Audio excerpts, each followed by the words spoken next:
सभाध्यक्ष महोदय, माननीय उच्च न्यायालय मुंबई यांच्या दिनांक 10 डिसेंबर 2025 आदेशाच्या अनुषंगाने नवी मुंबई महापालिकेतील दीर्घकाळापासून कार्यरत असलेले ठोक मानधनावरील कर्मचाऱ्यांचे समायोजन ॲब्झॉर्प्शन आणि त्या दृष्टीने पदसंख्या पुनर्रचना पोस्ट रॅशनलायझेशन म्हणजे पदांची संख्या वाढवणं, उपलब्ध मंजूर पदावर एकत्रित अंमलबजावणी करणं, आवश्यकतेनुसार पदसंख्या वाढवणे तसेच अंतिम कारवाई पूर्ण होईपर्यंत संबंधितांना कार्यान्वयन वेतन श्रेणी अंतरिम स्वरूपात लागू करण्याबाबतचा ठराव या ठिकाणी मी मांडत आहे। या ठिकाणी हा ठराव आणत असताना मला त्या ठिकाणी अत्यंत आनंद होत आहे आणि खऱ्या अर्थाने आपण आपल्या महापालिकेमध्ये तुटपुंजा पगारावरती कार्यरत ठोक मानधनावरील कर्मचाऱ्यांना न्याय देण्याच्या दृष्टीने हा ठराव त्या ठिकाणी मांडला आहे। आपले काही कर्मचारी हे न्यायालयात गेले आणि न्यायालयात गेल्यामुळे न्यायालयाने देखील एक न्यायाची भूमिका त्या ठिकाणी घेतली। काही प्रक्रिया, काही नियम हे जिथपर्यंत चॅलेंज होत नाही तिथपर्यंत ते चालू राहतात, पण जे विशिष्ट प्रक्रिया घेऊन जर चॅलेंज केले तर निश्चितच न्यायालय त्याला खोडतं। त्यामुळे काही गोष्टी आपल्यावरती लादल्यामुळे आपण निर्णय घेत नाही आणि या दृष्टीने आपले ठोक मानधनवरील कर्मचारी हे त्यांना न्याय मिळण्यासाठी कोर्टामध्ये गेले। कोर्टामध्ये देखील त्या ठिकाणी या सर्व कर्मचाऱ्यांची एक अखंड अशी सेवा या महापालिकेसाठी लाभलेली आहे। त्यांचं हे काम पॅरेनियल कॅरेक्टरचं आहे, त्यामुळे त्यांना अखंड सेवा करण्याचा संधी ती त्यांना मिळाली पाहिजे। त्यांनी सांगितलं की आता एक वन टाइम स्कीम त्यांना सामावून घेण्यासाठी तुम्ही तयार करा आणि या दृष्टीने मी सभागृहापुढे आपल्या सर्वांच्या वतीने आपल्या या कर्मचाऱ्यांना सर्व आधार, कायद्याचा आधार देत कसं सामावून घेऊ शकतो, त्यासाठी काय काय प्रक्रिया राबवायला हवी त्याचा एक विस्तृत ठराव आपल्या सभागृहापुढे ते मांडलेला आहे। यामध्ये आपल्या महापालिकेमध्ये 4 अशा नियुक्ती प्राधिकरण आहेत। त्यामध्ये महानगरपालिका, सन्माननीय आयुक्त, सचिव आणि आपला मुख्य लेखापरीक्षक असे 4 नियुक्ती प्राधिकरण त्या ठिकाणी कार्यरत आहे। मागच्या सभेमध्ये आपण 4 डेंटिस्ट यांना, डॉक्टरांना आपण वेतनश्रेणी लागू करण्याचा निर्णय घेतला। तेव्हा सांगितलं की आपण, आयुक्त साहेब म्हणत होते की 6 महिन्याचीच द्या, तेव्हा आपण बोललेलो की 6 महिन्याची देऊ, आपण त्यांना परमनंट करण्याचाच प्रस्ताव आपण सभागृहापुढे आणू आणि कोर्टाच्या निर्देशानुसार आपण हा ठराव या ठिकाणी आणलेला आणि कोर्टाचा मी धन्यवाद देऊ इच्छितो की कोर्टाने देखील त्यांच्याकडे एक न्यायिक भूमिकेने, एका चांगल्या भावनेने त्या ठिकाणी बघितलं आणि अशा प्रकारचं नियोजन करण्यासाठी त्या ठिकाणी निर्देश त्या ठिकाणी दिलेला आहे। आणि निश्चितच कोर्टाने जेव्हा निर्देश देतील तेव्हा आपल्यावर ते बंधनकारक होईल आणि आपण देखील एक कायद्याच्या चौकटामध्ये निर्णय घेऊ अशा पद्धतीची भावना आपल्यामध्ये त्या ठिकाणी राहील। यामध्ये अडचणी आहेत, काही बाबतीत आपल्याला शासनाकडे जावं लागते की ज्या ज्या पदांची संख्या बिंदूनामावलीपणे आपल्याकडे उपलब्ध आहेत त्या पदांवरती नियुक्ती करायला आपल्याला हरकत नाही, पण जी ठोक मानधनवाली पदं आहेत त्याची बिंदूनामावलीमध्ये पदं उपलब्ध नाहीत, तसा पदसंख्या वाढवण्याचा, बिंदूनामावली संख्या वाढवण्याचा ठराव आयुक्तां जो सचिव कार्यालयातले असतील त्यांचा सचिवांनी स्टँडिंगला पाठवायचा आहे, मुख्य लेखापरीक्षकाचा असेल तर त्यांनी स्टँडिंगला पाठवायचं आहे, इतर कर्मचाऱ्यांच्या बाबतीत आयुक्तांनी स्टँडिंग कमिटी, नंतर महापालिका आणि नंतर मग तो शासनाच्या मंजुरीसाठी पाठवतो. पण या ठरावामध्ये आपण असं नमूद केले की जी पदं आपल्याकडे उपलब्ध आहेत त्या पदांवरती समायोजन करून त्यांच्या सेवा ज्येष्ठतेप्रमाणे त्यांना लगेच त्या पदावरती कायम त्या ठिकाणी केलं पाहिजे.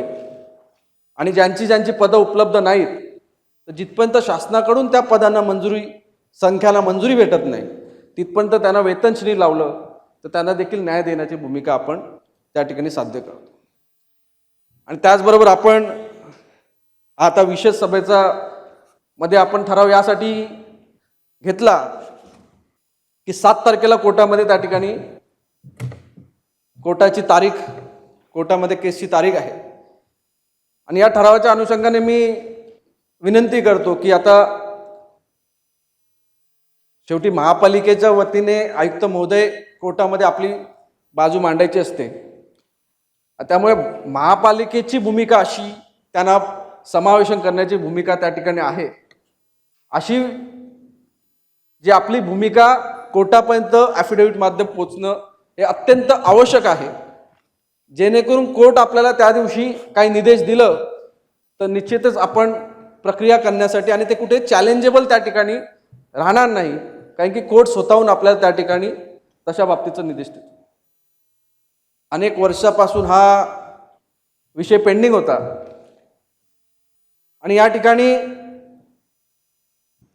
आपण सांगत होतो की ठोक मानधनवाल्यांना कर्मचाऱ्यांना कायम करा, पण त्या ठिकाणी कुठे आपल्याला तो मार्ग त्या ठिकाणी गवसत नव्हता. नाईक साहेबांनी देखील 83 वेळा आपण या प्रशासक काळामध्ये 83 वेळा ना, तेव्हा प्रत्येक सभेमध्ये आपण ठोक मानधनवाल्यांना परमनंट करा. ज्या धर्तीवरती मोरबे धरणाचे कर्मचाऱ्यांना परमनंट केलं त्याच धर्तीवरती आपल्या ठोक मानधन कर्मचाऱ्यांना देखील परमनंट करावं, अशा प्रकारची भूमिका त्या ठिकाणी घेतली. 12वी धरणाचे आणि ती आपण पकडून ठेवली. पण जशा या शहराचं निवडणूक झाली आणि नाईक साहेबांनी भूमिका घेतली की महापालिकेची भूमिका ही सर्व ठोक मानधनवाल्यांना परमनंट करण्याची आहे आणि या उद्दिष्टानेच हा ठराव महापालिकेची भूमिका म्हणून त्या ठिकाणी मांडलेली आहे. आणि निश्चितच मला वाटतं यासाठी कोणाचा विरोध असेल असं मला वाटत नाही. या बाबतीत आपण सर्व प्रक्रिया त्या ठिकाणी पूर्ण केल्या पाहिजे. आपण ज्यावेळेस भरती केली त्यावेळेस जी अर्हता होती ती त्या ठिकाणी लागू केली पाहिजे, अशा प्रकारची देखील भूमिका सभागृहाने त्या बाबतीत घेतली पाहिजे. पण निश्चितच कर्मचाऱ्यांच्या दृष्टीने जे काही निर्णय घेण्याचे आहेत ते आपला भारतीय जनता पार्टीच्या माध्यमातून लवकरात लवकर महापालिकेच्या वतीने त्या ठिकाणी घेण्याचा आमचा त्या ठिकाणी निश्चय त्या ठिकाणी त्या निश्चयाच्या पूर्तीपाठी आपण हा ठराव सभागृहापुढे मांडलेला. अनेक वर्ष मला वाटतं किमान वेतन एवढी तुटपुंजा पगारावरती आपल्या अनेक कर्मचाऱ्यांनी काम केलं. 10 वर्ष 12 14 वर्ष त्या तुटपुंजा पगारावरती त्यांना काम करावं लागलं. त्याच कामाचं दुसऱ्याला मोल जास्त भेटत होतं, पण त्याच कामाचं या व्यक्तींना कुशल अर्धकुशल या धर्तीवर ठोक मानधन काम त्या ठिकाणी. थोडा नियम वगैरे वाचायला थोडा उशीर झाला, पण जेवढा वाचायला आला तेव्हापासून आपण वेतन श्रेणीचा हा मुद्दा धरला. जर मागचं सभागृह असताना केलं असतं त्याच टायमाला आपण त्यांना वेतन श्रेणी लागू झाली असती. कारण की आपल्याकडे सिन्नरकर जेव्हा होते बरोबर ना, तेव्हा ठोक मानधनाचा प्रस्ताव त्या ठिकाणी यायचा. त्यामुळे ठोक मानधन ही संज्ञा त्या ठिकाणी ती रुजली. पण नंतर त्या ठिकाणी अवगत झालं की ठोक मानणं ही संज्ञा आपल्या कायद्यातच नाही, तात्पुरते आणि कायम. आपण जी नियुक्ती करतो तीच मुळात ठोक मानधनावर करायची ना. पण आता आपल्याला ठोक मानधन नाही किंवा वेतन श्रेणी फक्त नाही, तर त्यांच्या भविष्याची गॅरंटी त्या ठिकाणी आपलं घेणं हे आपलं कर्तव्य त्या ठिकाणी.